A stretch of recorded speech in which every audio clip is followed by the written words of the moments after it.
नमस्कार। रीतिकाल के प्रसिद्ध कवि भूषण की कविता की व्याख्या के क्रम में आगे देखते हैं। सौंधे को आधार किसमिस जिनको आहार, चार अंक लंक मुख चंद के समानी है। ऐसी अरि नारी शिवराज वीर तेरे त्रास, पायन में छाले परे काय कुम्हलानी है। ग्रीष्म की तपती की विपत्ति ने कान सुनी, कंज की कली से बिनु पानी मुरझानी है। तोर के छरासो अक्षरासियों निचोरी, कहे तुमने कहते कंत मुक्ता में पानी है। प्रस्तुत पद भूषण की प्रसिद्ध रचना शिवा बावनी से लिया गया है।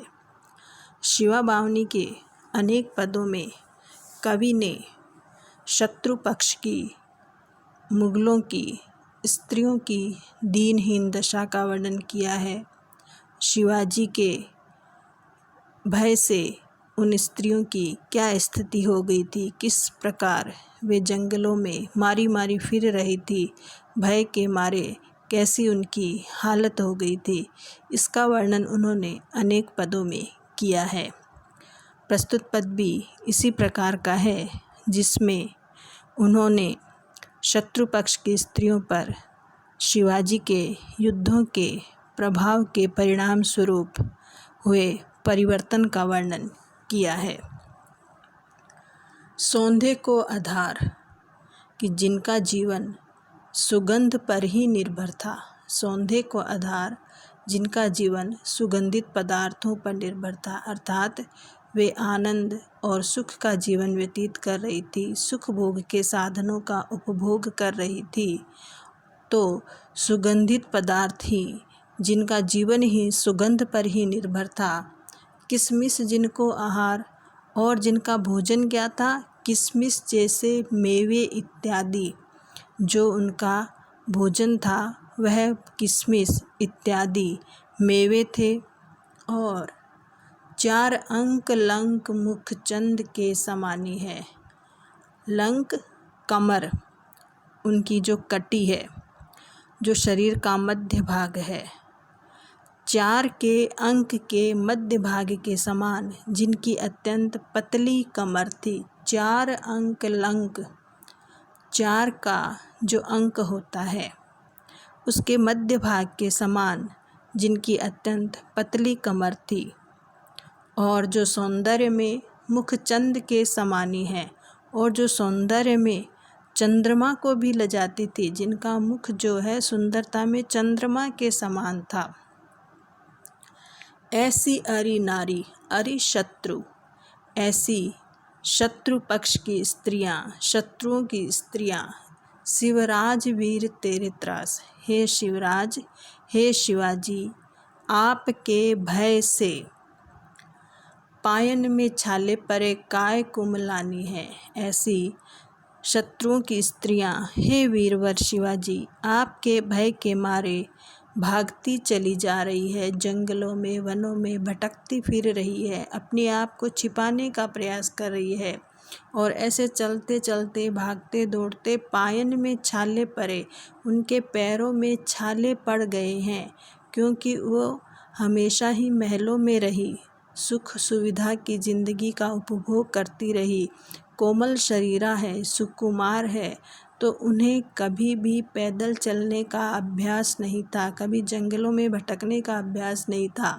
अब वे शिवाजी के भय के मारे जंगलों में भटक रही है, वनों में घूम रही है, तो उनके पैरों में छाले पड़ गए हैं, काय कुम्हलानी है, और उनका शरीर मुरझा गया है, कुम्हला गया है।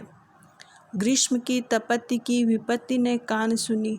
ग्रीष्म ऋतु में जितनी तेज गर्मी पड़ती है, ऐसी तेज गर्मी जो ग्रीष्म ऋतु में पड़ती है, ऐसी तो इन्होंने कभी कानों में सुनी ही नहीं। अनुभव करने की तो बात दूर, इन्होंने तो कभी ऐसी गर्मी के बारे में सुना ही नहीं। ग्रीष्म की तपति की विपत्ति ने कान सुनी। ग्रीष्म ऋतु की जो भयंकर गर्मी होती है, उसकी विपत्ति के बारे में, उसके कष्ट के बारे में तो इन्होंने कभी कानों से सुना ही नहीं। और अब वे ऐसी ग्रीष्म की भीषण गर्मी में इधर उधर मारी मारी फिर रही हैं। कंज की कली से बिनु पानी मुरझानी है, कमल के फूल की कली के समान, कमल की कली के समान वे बिना पानी के मुरझा रही है। जंगलों में वनों में भटकते हुए उन्हें पीने को पानी ही नहीं मिल रहा है, तो ये कोमल स्त्रियां प्यास के मारे कमल की कलियों की तरह कुम्हला रही है, मुरझा रही है। तोरी के छरासो अक्षरासियों निचोरी, कहे तुमने कहते कंत मुक्ता में पानी है। वे अपने पास, उनके पास जो चादर इत्यादि वस्त्र हैं जो मोतियों से जड़ित हैं, उनसे मोतियों को तोड़कर मुँह में निचोड़ती हुई कहती है कि इनमें पानी भी नहीं है। मोतियों को वो मुँह में निचोड़ती है और मोतियों से पानी पीने का प्रयास करती है कि मोतियों में पानी की बात कही जाती है, मोतियों में पानी होता है, ऐसा कहा जाता है। तो वे मोतियों को मुंह में निचोड़ करके कहती है कि इनमें तो पानी भी नहीं है। यहाँ भाव यह है कि प्यास के मारे उन्हें जब पानी नहीं मिल रहा है तो वे किसी तरह अपनी प्यास बुझाने की कोशिश करती है। और इस कोशिश में जैसा कि सुना जाता है कि मोतियों का आब, मोतियों का पानी प्रसिद्ध है। वास्तव में वह पानी, आब, मोतियों का सौंदर्य या चमक होता है। मोती में जो चमक होती है उसका पानी कहा जाता है। तो यहाँ पर स्त्रियाँ जो है, शत्रु पक्ष की स्त्रियाँ इतनी प्यासी थी कि भ्रम हो गया था उन्हें, मोतियों की चमक में मोती पानी का भ्रम हो गया था। और भ्रम में पड़कर ही वे मोतियों में वास्तविक जल ढूंढने लगी। वास्तव में जल नहीं होता, मोती की जो चमक है, उसकी सुंदरता है, उसको ही जल कहा जाता है। जैसा कि रहीम ने भी कहा है, रहीमन पानी राखिए बिन पानी सब सून, पानी गए न ऊपरे मोती मानुष चून। मोती, मानुष और चून, इन तीनों के लिए पानी का अलग अलग अर्थ आया है। तो यहाँ पर मोती के लिए पानी का अर्थ चमक से ही है। तो मोती में जो पानी की बात कही जाती है, आब की बात कही जाती है, वह उसकी चमक के लिए कही जाती है। लेकिन यहाँ शत्रु पक्ष की स्त्रियाँ इतनी प्यासी है कि वे वास्तव में मोती में जल ढूंढने लगती है और मोती को जब निचोड़ने का प्रयास करती है और उसमें से पानी नहीं आता है तो कहती है कि इन मोतियों में भी पानी नहीं है, कहाँ है इनमें पानी। आगे का पद देखते हैं। भुज भुज गेस की वे संगिनी भुजंगिनी सी, खोदी खोदी खाती दी है दारुन दलन के, बख्तर पाखरन बीच धंसी जाति मीन, पेरी पार जात परवाह ज्यों जलन के, रैया राव चंपति के छत्रसाल महाराज, भूषण सके करी बखान को बलन के, पक्षी पर छीने ऐसे परे पर छीने, वीर तेरी बर छीने हैं खलन के। यह पद छत्रसाल दशक से लिया गया है।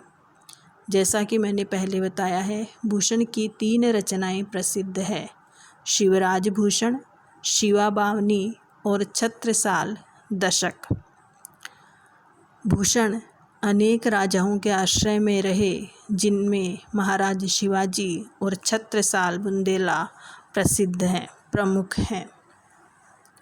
तो शिवराज भूषण और शिवा बावनी दोनों ग्रंथ शिवाजी से संबंधित है और छत्रसाल दशक छत्रसाल बुंदेला महाराज से संबंधित है। इसमें उन्होंने छत्रसाल की वीरता का वर्णन किया है। भुज भुज गेस की वे संगिनी भुजंगिनी सी, यहाँ पर इस प्रस्तुत पद में कवि भूषण ने छत्रसाल की बरछी, छत्रसाल की जो कटार है, कटार चलाने की कला का वर्णन किया है कि उनकी कटार कितनी तेज गति से चलती है शत्रु पक्ष पर और कैसे वह उनका साथ देती है उसका वर्णन किया है। भुज भुजाएं, भुजगेश सर्प के समान, छत्रसाल की भुजाओं को यहाँ सर्प के समान बताया गया है। सुंदर भुजाओं की तुलना सर्प से की जाती है। भुज भुजगेश की सर्प रूपी भुजाओं की वे संगिनी भुजंगिनी से, सांप जो सर्पिणी होती है वह सांप की संगिनी होती है। तो सर्प की सर्प रूपी भुजाओं की संगिनी सर्पणी के समान आपकी यह जो कटार है, बरछी है, खोदी खोदी खाती दी है दारुण दलन के। यह शत्रुओं के शरीर को घेर घेर करके खाती है, अर्थात उनको काट डालती है। उन पर इतनी तेज़ी से चारों ओर से प्रहार करती है, उनको काट डालती है, उन्हें बचने का कोई अवसर नहीं प्रदान करती। दलन शत्रु दल दीह देह शरीर, कि आपकी यह जो बरछी है यह आपकी सर्प रूपी भुजाओं की सर्पिणी के समान संगिनी है। जैसे सर्प और सर्पिणी हमेशा साथ रहते हैं, वह सर्पिणी सर्प की संगिनी होती है, वैसे ही आपकी भुजाओं के साथ में यह बरछी हमेशा रहती है, जो भुजंगिनी के समान है और आपकी भुजाओं में हमेशा रहती है, आपके साथ हमेशा रहती है। और यह शत्रु दल के शरीर को, शत्रुओं के शरीर को घेर घेर करके, खोद खोद करके खा डालती है, अर्थात उनको काट डालती है, उन पर प्रहार करती है। बख्तर पाखरन बीच धंसी जाति मीन, पेरी पार जात पर वाह जो जलन के। बख्तर कवच, जो वीर योद्धा होते हैं, युद्ध में लड़ते हुए जो कवच धारण करते हैं, कि जब शत्रुओं पर प्रहार करते हैं तो यह जो बरछी है, यह कटार है, शत्रुओं के कवच को चीर कर अंदर तक धंस जाती है, भीतर तक चली जाती है, उसको चीर करके। किस प्रकार? पेरी पार जात पर वाह जो जलन के, जैसे मछली जो है जल को चीर कर उस पार निकल जाती है, वैसे ही आपकी जो कटार है, बरछी है, छत्रसाल की जो कटार है, बरछी है, वह शत्रुओं के कवच को चीर करके भीतर तक धंस जाती है। रैयाराव चंपति के छत्रसाल महाराज भूषण सके करी बखान को बलन के, कि हे चंपत राय के पुत्र छत्रसाल, आपकी वीरता का, आपके बल का, आपके शौर्य का, आपकी शक्ति का कौन बखान कर सकता है। अर्थात आपका बल पराक्रम इतना बढ़ा हुआ है कि उसका वर्णन करना ही संभव नहीं है, उसका वर्णन नहीं किया जा सकता, वह अवर्णनीय है। पक्षी पर छीने ऐसे परे पर छीने, पक्षी पक्षी, पर छीने पंख कटे हुए, ऐसे परे पर छीने, कि जो शत्रु हैं, शत्रुओं के जो सैनिक हैं, वे पंख कटे हुए पक्षियों के समान युद्ध के मैदान में कटे हुए पड़े हैं, उनके पंख कटे हुए हैं, अर्थात उनके हाथ पैर कटे हुए हैं, वे पंख कटे हुए पक्षियों के समान युद्ध के मैदान में पड़े हैं।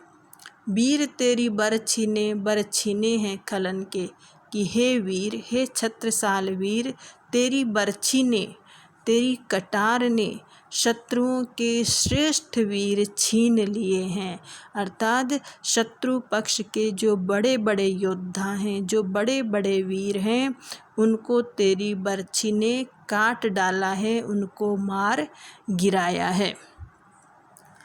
यमक अलंकार का सुंदर वर्णन है यहाँ पर। अंतिम पंक्ति में बरछी ने,